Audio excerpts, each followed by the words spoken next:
All right. Are you guys ready?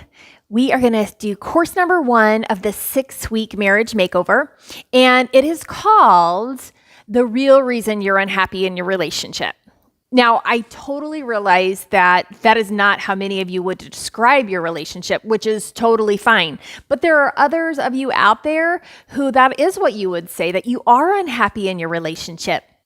What I would like you to do is, before you watch this video, so you can hit pause here in a minute, I want you to go to page 11 of your workbook, which is the feelings worksheet, and I want you to complete that. And after you have done that, you can come back and watch the course, and then you can go back and complete the remaining worksheets for course number 1. All right, so if you've done the worksheet, you have identified your feeling words, what it is that you have been feeling in your relationship that is causing some sort of negative emotion for you. So it may not be unhappy. Maybe you just feel disappointed at times. Other times you feel aggravated or annoyed. Sad, maybe you feel lonely. Whatever those feelings are, they give us some information, and it is a good place to start to identify what is causing that emotion. I want to show you a tool today, and it's called the model. Sometimes I refer to it as the Think, Feel, Act model, mostly because my husband thinks just calling it the model sounds stupid because it's kind of generic. Other times I think of it as the traction model because it helps you get movement in your life. But the real purpose of the model is to allow us to look at what's going on in our life. And with the model, we can plug in all the different parts of a circumstance, of an experience that we're having, and we can look at it. And what I like is it helps you to just kind of zoom out, almost like a bird perched above looking down, and you get this big landscape view of what's going on.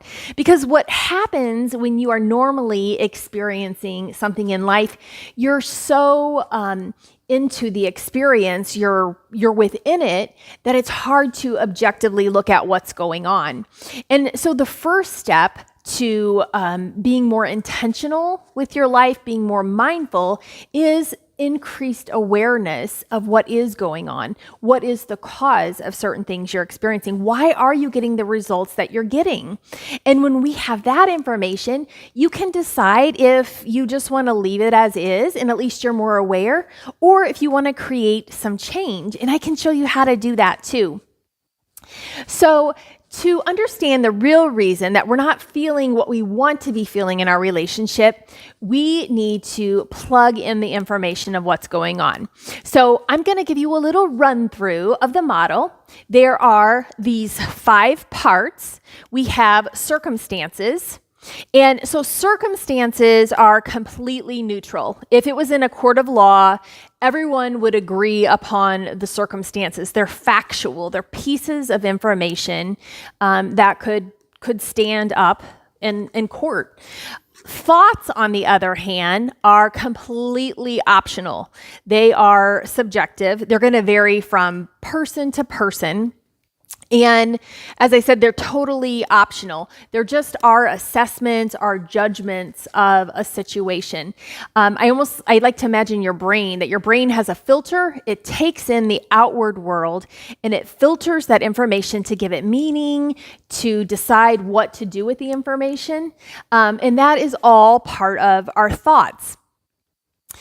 Your feelings are a result of what you are thinking. And so you can just think of them as a vibration through your body. It's a cascade of chemicals that run through your body, and it creates, sometimes a physical experience. Like if you have a hard time identifying feeling words to describe what you're experiencing, what I would suggest is you start tapping into your body, different places that you're feeling something. So for instance, sometimes the first clue that I have that I am feeling uncomfortable with something is I might get a heaviness on my chest or a tightening in my throat. And when that happens, I know to hit pause and say something isn't right. And so I can try to tune into the physical experience I'm having and recognize, be able to put a feeling word to what that is. And know that it is my thought that is creating the feeling, not the circumstance. And from the feeling that we have, that is where we take action. Though the action are all the things that we do or we don't do. And from our actions, we get our results. Oftentimes when we're looking at results that we're getting in our life, we just get stuck on the action line. We start assessing what we're doing and what we should be different, and we try to create change just focusing on this one line. But if you don't change your thoughts and your feelings, it's very hard to sustain new action and to create the results that you're wanting. I like to give the example when I have clients in my office and I'm teaching them the model. And so you can pretend that you're sitting in my office with me and we hear some yelling in the hallway. We hear loud voice, we hear running, and that is the circumstance. We would, if we recorded it, if there was a video of what was going on, it would be very factual, neutral. We could see what was happening. Now, our thoughts about it are going to vary. So let's say you're sitting on the couch in my office and you hear all of this and you think there's an intruder. But I'm thinking, oh, it's 3:15. That's Charlie. Charlie's here every Thursday at 3:15. That's him running down the hallway. And so because of what you're thinking, you might feel fearful. And because of what I'm thinking, I might feel amused. And from your position of fear, your feeling, the action you might take is you might want to crawl under my desk and hide, or you might call 911 with your phone. You might get up and open the door. Whereas I might just kind of sit there because I'm feeling amused. My action is to do nothing. And so the result that we get is the kind of domino effect of our thought, feeling, and action. That is the result that we end up getting. And so it is easy to want to blame other people, to blame our husband for if we're feeling unhappy in our relationship. We can blame, based on something he's doing or that he's not doing. We can say, this is why I'm feeling this way. But really, when we look at the model, we can see it's because our thoughts and our assessment of the situation. I like to think of, my husband loves to watch movies. And when I first met him, I thought the words, okay, something's wrong with him, because I walked into his family's house and there was like a television in every bedroom and living room, kitchen, and everyone liked to watch TV or at least have all that noise on. And so to me, I felt like something was wrong. Because I never watched TV. I had one channel that I occasionally could get something on, and other than that, it was static. And so it was very rare for me to watch television. And so Rich thought something was wrong with me. And so I could feel very judgmental toward him. And the only reason I'm feeling judgmental is not because of the circumstances, but because of my thoughts. And so to be aware that because of what I'm thinking, that's why I'm feeling resistant or judgmental, that helps shift how you end up communicating. It can shift your action because I can at least be aware it's because of my thoughts.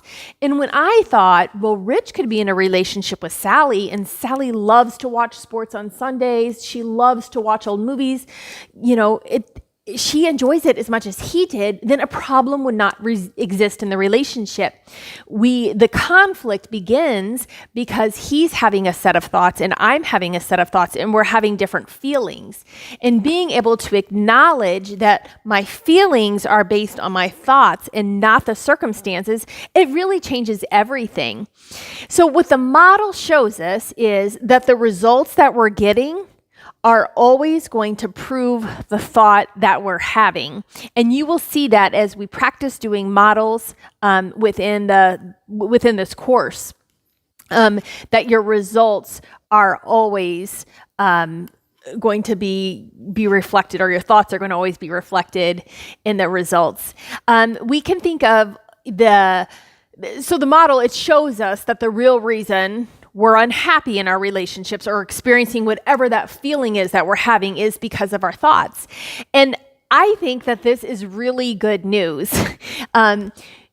Why it's good news is no one can tell you what to think, and you can change your thoughts and you can keep your thoughts.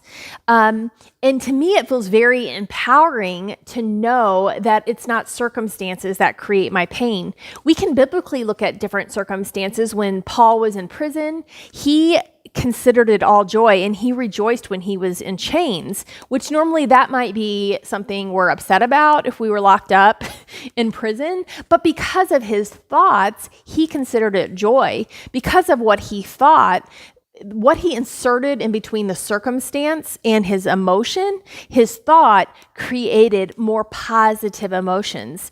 There's scriptures, in this world you will have trouble, but when we are thinking that God has overcome the world, or that, that it's all okay, that it's all part of it, the angst turns into peace. And that's simply just because of different things that we are thinking. And so it is good news that we can always control our thoughts. No one else can control those circumstances. There can be storms and natural disasters. There can be diseases, and there can be things that happen in your relationship that you don't prefer, but you get to decide how you want to think about it, and in turn, how that you feel. Our tendency is that we always want to blame, just like in the Garden of Eden. Adam blamed Eve, Eve blamed the snake. We always want to pass the buck, and we want to blame someone else for our unhappiness. But when we do this, we're not taking ownership of our own mind and our own actions, which are always a result of what we're thinking. Some points to consider is that you cannot change other people. Believe me, I've tried. We want people to do what we want them to do. We want them to think about things the way we want them to think about them. But it is very rare to be able to change another human being.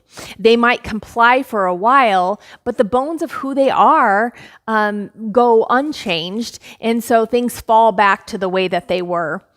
So when you recognize that the reason you're unhappy in your relationship is not because of the other person, it's because the way you're thinking, don't do what I did when I first learned the model. What I did was I kind of just started, as I started modeling things and looking at what I was thinking that was causing my feelings, actions, and results, and I recognized, it's the way I'm thinking about it that's causing this. I kind of went into a judgmental mode with myself. I started judging the thoughts that I was having and feeling bad about what I was thinking, and that, okay, great, this is all my fault that I can't think about anything the right way. I felt like I was dismissing the experience I was having because of how I was looking at the model. That is not what we want to do. First of all, if you can plug in the information and you can look at it, remove any judgment. Just notice it is very normal to have lots of thoughts. We have 70,000 thoughts a day. And so we're going to have lots of thoughts. Of those 70,000, gosh, I wonder what percentage of those we would prefer not to be having, but unintentionally, those are just what's coming up. So let your thoughts come up. Recognize that they're not always going to be roses. They're not always going to be preferred, and that they're totally okay. That's what they are, and you just bring it into the light. I like to look at the model as almost a parallel of our flesh and our spirit. And actually, I might get into that in a little while after I show you two models side by side, and you might be able to see that a little bit better. But if we can look at the model without judging, that we can, heed the advice of some book from the 70s that was called I'm Okay, You're Okay. We're always looking for someone to blame, and often our thoughts are blaming other people, and when we recognize it's our thoughts, we might turn that and just want to blame ourselves. But do that in a way that's empowering, not in a way that gets you stuck in a cycle of guilt and shame. So we rarely consider what we're thinking as though it was optional, and our thoughts are optional. We don't have to operate in default mode as though it's just a reflection of what is. Think about like if you had a toddler, you would not give them a block of knives and say, have a good time, and then leave the house. They would rock around and do all sorts of damage with those knives. But that's what we do with our thoughts. We just put them in autopilot. There's a lot of knives and, unhelpful thoughts going on, but we just put it in autopilot and just let the default mode run what's happening in our life without managing it. And so the same way you wouldn't give a toddler a block of knives and leave the house, you also need to manage your mind and don't let unintentional, mismanaged minds start running everything that's going on, the results that you're getting in your life, what you're feeling, the things that you're doing. But so our thought life, when we put it on autopilot, it's usually not good. The same way putting your garden on autopilot, planting the seeds, tilling the ground, and then just never tending to it, that's going to get you a pile of weeds, a weed patch. That's what we do with our thoughts. And that's what we so often do with our marriage. We want to be very intentional of the results that we want, the actions we need to take to get there, the things we have to feel to take those actions, and the thoughts we have to think to get those feelings. We get to choose what we think, and that is the most important thing I want you to take out of today's this course. So you're going to create an intentional model for yourself by going into the worksheet, and we're going to put on the worksheet, we're just going to use the circumstance as my husband. Now, show up on our coaching nights on Wednesday night, and we're going to take some specific circumstances and we're going to put them in here. The more specific we are with the circumstances, the more it's going to generalize itself. The more general we are, the harder it is to specify. But for the point of learning, the point of the exercise, you can start with just a general circumstances of my marriage, my husband. I have a husband. And I want you to think what thought comes up for you that is creating that negative feeling that you identified in the first worksheet.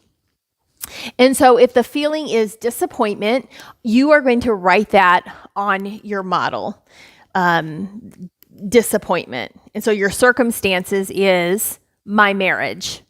I have a husband. I am married to Rich. Fill in the name. However you would like to put that there. And the feeling might be sad or disappointed or aggravated. Whatever your feeling is, put it there. And then in between the circumstance and the feeling is the thought that you're having.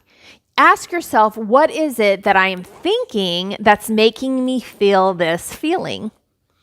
And you can write that in the thought line. When you're feeling the feeling, sadness, disappointment, aggravation, unhappy, whatever that is, how do you show up? From that feeling, what is it that you do or don't do? Do you withdraw? Do you get aggressive in your words? Do you quit doing things that you normally would be doing in the relationship? Write down at least 3 actions that you take or don't take from that emotion. Now, I recognize we have lots of different thoughts. We are just focusing on the one thought, the one feeling, and the action that comes from that. Sometimes we might do something positive, but that is actually coming from a different model, a different thought that we're having. But if you were just immersed in that feeling and operating from that alone, what are the actions that you take or don't take? And write those down. And then I want you to write down the result that you're getting. And you'll know that you have not hot modeled if you're able to look at the results, and it is going to prove the thought that you're having. So I like to give the example, a situation, a day, a conversation that I had with Rich one time. I was sharing something and he didn't respond. And so my thought was, Rich doesn't care about my thoughts and feelings. And so my feeling was hurt. And my action was to withdraw, to be short, to not share with him. And the result was I didn't care about my own thoughts and feelings, and I didn't care about his thoughts and feelings. And so that's an example of what an unintentional model might look like. So once you create your unintentional model, I want you to go to the next worksheet. Let me make sure I'm not missing anything here. You have your feelings worksheet. You'll do the cause of feelings. And actually, before you dive into this model, I've listed some questions on page 13 to help you process through the model. And that's your unintentional model worksheet. Then you'll do your intentional model worksheet, and then you're going to put them both together on page 15 into a model where you can see them side by side. And that'll be all your homework for this section.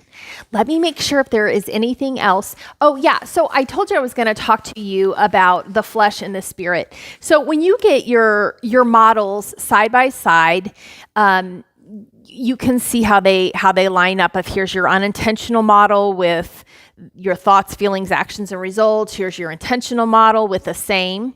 Your circumstances is going to be identical. You don't change your circumstances in one model to the next. I like to think of it as, here's our unintentional side and here's our intentional side. Here's just what's happening by default and here's what we'd like to be happening. I also like to see it as here is the flesh and here is the spirit. In Romans, it talks a lot about the old man versus the new man, the flesh versus the spirit.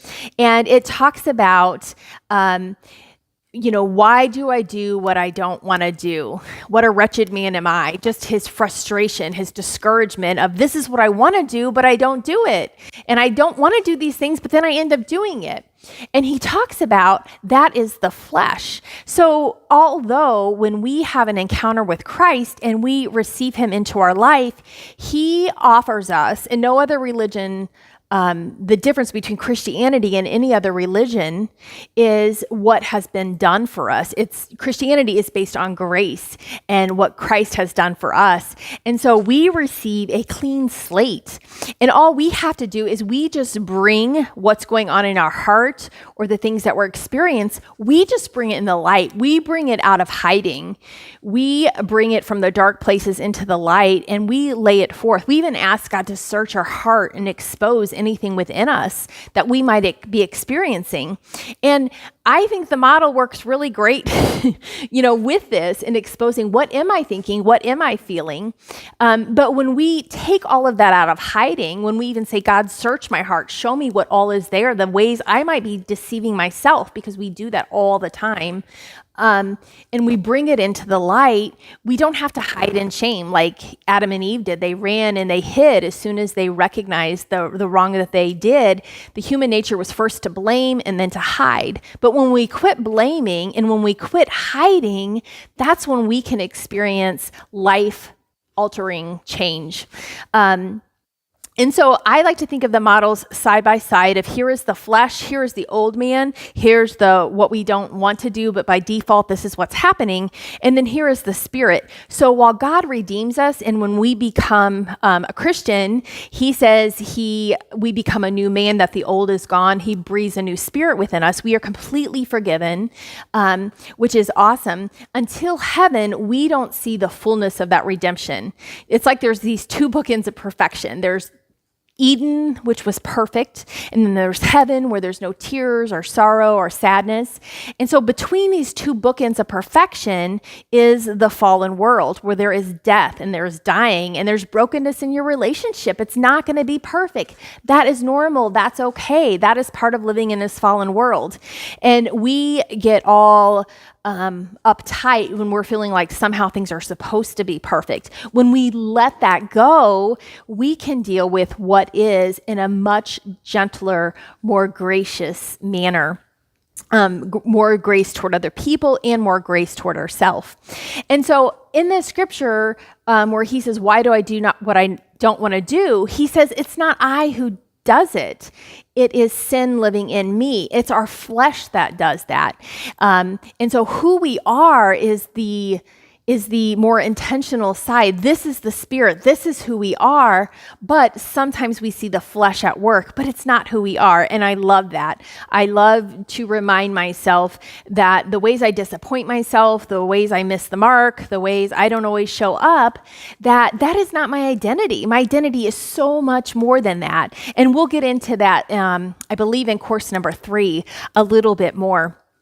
But we can even look that Jesus felt all sorts of emotions, that he felt sorrow, sadness, grief, yet he lived in the spirit. So he knew that death was going to bring hope and resurrection, yet as a human being, he felt the sadness when someone died, even though he knew he was going to go and heal them and like Lazarus was going to be raised back up, he still wept. And so that is the part of the flesh, even though the spirit rises and rejoices and resurrects. And I think that's a really good example of that we don't have to resist our emotions and we don't have to indulge them, but we can allow ourselves to experience what is there in a way that is not judgment. And we'll get a little bit more into that emotional piece in our last section about your thoughts and your feelings do matter. So you will work against yourself in implementing the intentional model when you resist the fleshed, unwanted, unintentional model. When you want to put that into hiding, when you want to beat yourself up about it, you're going to work against yourself. So we're going to learn to create change without resisting in the fourth course that we have. There are some different ways that we can. Let me just go back to the notes that you have in your book, see if I covered everything. There are 4 different strategies to implement the new model. And one of them is leveling up your thoughts. So I feel like I kind of jumped a little bit ahead. And so when we meet together, we will ask your questions and we'll go through this more. But when you identify your old model, your unintentional model, then you can ask yourself, what do I want to think about the circumstance instead? And when you do the worksheet, this is going to make more sense to you. But you have your old model, and then you put your new model beside it, and you think, I don't like this result I'm getting. You can ask, what result would I like to have instead? And you can put that on the other side and work your way backwards of what would I have to be doing to get that result? What I have to be feeling to take that action? What my thought have to be? And then the circumstance stays the same. And so when you're trying to create a new thought of what do I need to think instead, there are 3 ways that you can do that. One of them is leveling up. And so you pick some different thoughts that are more believable. So I love the example my coach Brooke Castillo gives with drinking. She, to go from I can't control myself around alcohol to I never drink, it's hard to take that leap because when you're thinking I never drink, you're thinking, yeah, right. And your belief is working against yourself. But you could up level your thought. So you could think there are times of the day I never drink. That's a new thought, as opposed to the thought I have no control around alcohol.